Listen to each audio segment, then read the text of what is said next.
Here's Hexy. This video number 3 for this morning we're going to shoot. We've played 2 turns in the Civil War Brigade series, Battle of Chickamauga, the game box of Barren victory. You all know I love this series. This is game number 4 in the series, or box number 4. I'm going to just go right down the list of them as I play them. I am playing the campaign game in this one, the full Battle of Chickamauga, which when I set it up, it really wasn't, the counter spread.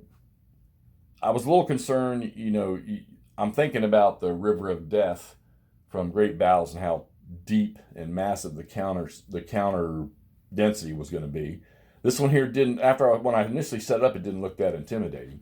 Don't be fooled by all the B markers you see. Get my heroin stick out of the way here.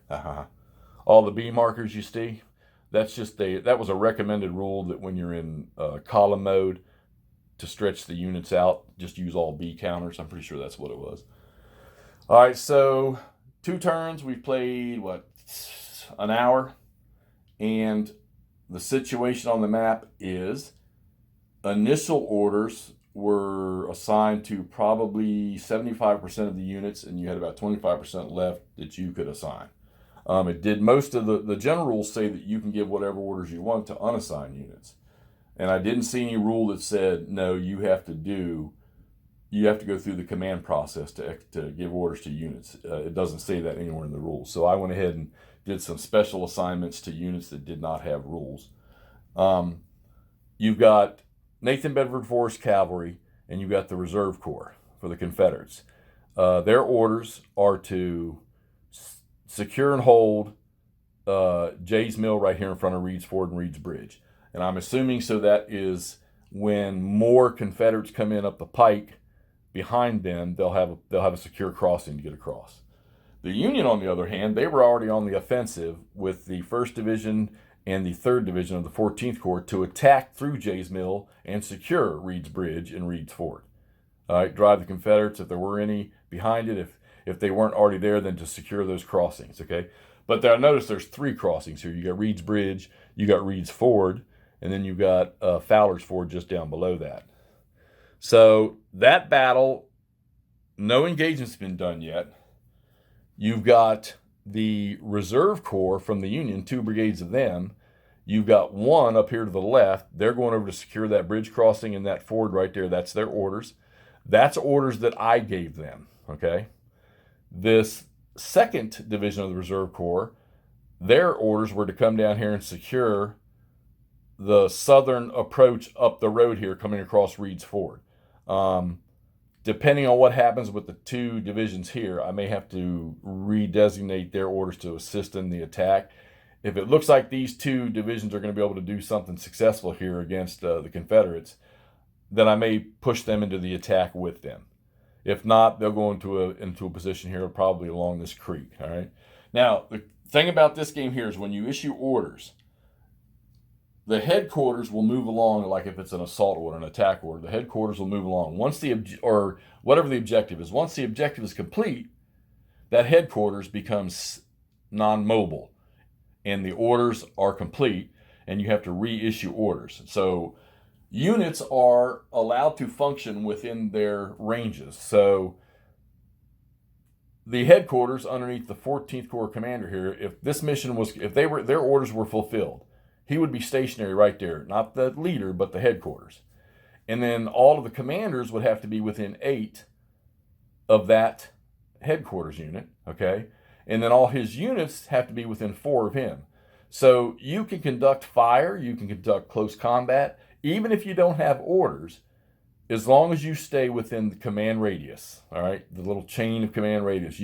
But you can't do, they can't move away from that, and you can't execute big attack orders and stuff like that. You have to actually assign orders. So you could assign say their orders were fulfilled. They were told to move to this location. Now you could go ahead, and maybe you didn't want them on the attack. You could assign a defend order to these guys to defend maybe along this high ground right here, okay?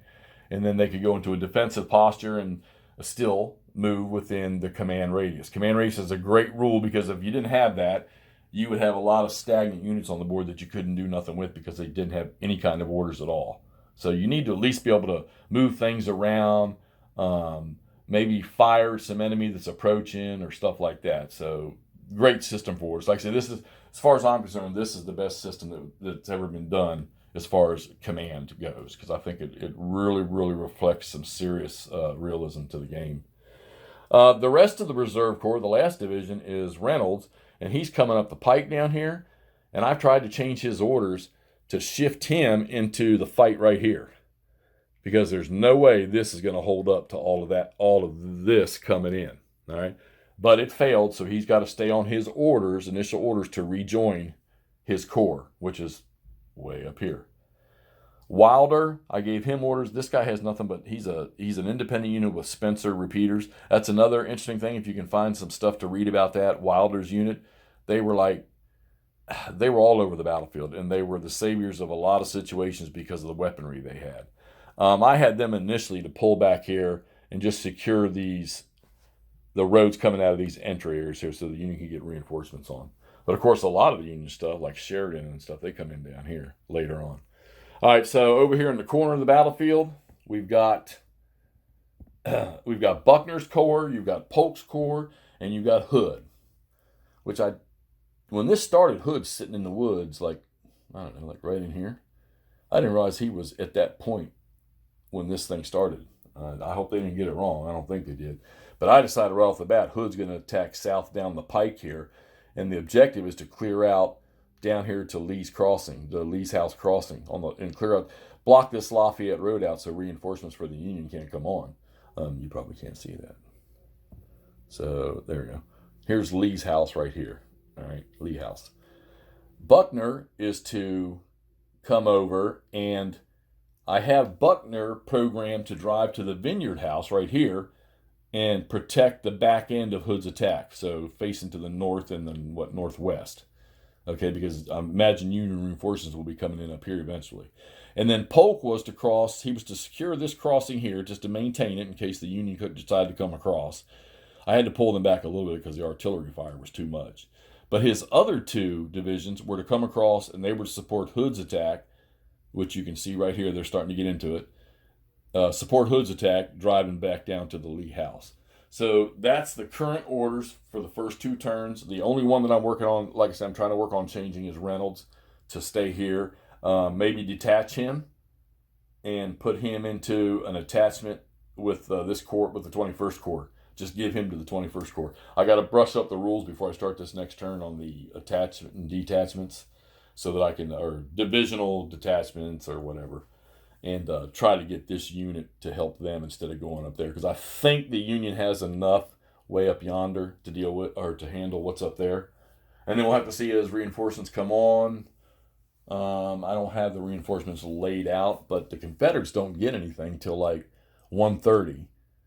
The Union gets reinforcements at 10:30, 11, 11:30, 12:30. And they are each 1, 2, there's 3 divisions, and then of course Rosecrans is going to come on the board. So the orders system right now for the Union is, if I want to change anything, it's going to have to be initiative, because Rosecrans is not on the map yet, all right, to issue his type of orders. Bragg is on the map. He's at the back end here, okay? You'll see Bragg's back here somewhere. Here, we'll let you look at him. There's Bragg. He's right there. So he can issue orders. He has no change in his yet. You can see the Confederates already have 2 routed stacks that need to be recovered. Tell you, I don't know what it is with these games, but for some reason I seem to roll much better dice for the Union infantry and artillery when they're firing than I do for the Confederates. So I love this game. Definitely like I say, it's my intent to play this all the way out, but if this gets really, really bloody, it may not last that long, but we'll see as it goes. We'll see how that victory points are attained in casualty losses. You have records tracks over here. You have artillery ammunition records. You have casualty records. Confederates have lost 1, which is 50 men. The Yanks have lost 3, which is 150 men. All right, and there's your turn record track over there. And these are the reinforcements that will eventually get on the board. No, Robert E. Lee will not come on for this fight, okay? That's an optional rule that he got shifted out here to the west. Not going to happen. All right, so this is Barren victory. This is through the first 2 turns of the campaign for the Battle of Chickamauga. Let's get this thing posted. If you like details, if you like especially command and order details, there's no better system. Find one of these things, get it on the table, rack your brain learning how to play it. Believe me, once you play once or twice, you'll start to understand this. The toughest thing is dealing with the extended marker counters when you start to get intermingled with a bunch of units and the extended line counters, and then the command. But once you understand the command thing in this, it is just freaking awesome to be able to, all of those of us that play these games solo, to say, I need to counter this unit moving around my flank. Okay, we'll just move him over. No, not in this game. You got to issue him orders and hope he accepts them or doesn't throw them in the trash or gets your orders, says, yeah, I'll do it, but I'll do it in a couple hours. I think that's got to be so hell, that's probably even reflective in the military today too, I wouldn't doubt. So these are a blast. Like I said, there's a bunch of games in this series. Show you all a quick shot. So this shelf right here, I'm on Barren Victory, which is right there, number 4. And I got all those games across that shelf to go through. So these things are a blast. None of them are in print anymore. The last one was Strike Them a Blow. I don't think they're continuing this series. And I'm sure there's some battles out there that they could. So like I say, if you got one, it's fun. It's a blast. If you want to test your command ability, this is a great game to do it. Provides probably the best fog of war video game I've ever played, solo-wise anyhow. All right, so you've seen what I got going on. That's 3 games I've shot this morning. I'll try to get these all posted for y'all. Give me your thoughts and opinion on this one. Give me some of your playthrough samples that you've had. Tell me what you were able to accomplish or not accomplish if you've played this game. And hey, you know what the deal. Post down below. Let me know what you think. Talk to y'all soon.